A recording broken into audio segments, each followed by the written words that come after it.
Oil వేసుకోవాలి. Oil వేడెక్కిన తర్వాత కొంచెం మసాలా, కొంచెం బిర్యానీ ఆకు, కొంచెం గోలిన తర్వాత ఉల్లిగడ్డ వేసుకోవాలి. ఉల్లిగడ్డ వేగిన తర్వాత కొంచెం అల్లం వెల్లిగడ్డ, పసుపు, తర్వాత కొంచెం మెంతం కూర,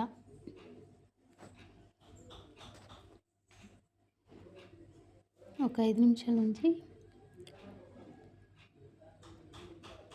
మటన్ వేసుకోవాలి.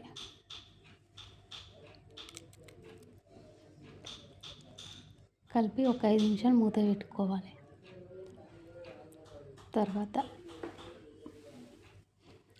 2 టమాటాలు, కొంచెం వాటర్ వేసి మూత పెట్టి కొబ్బరి పౌడర్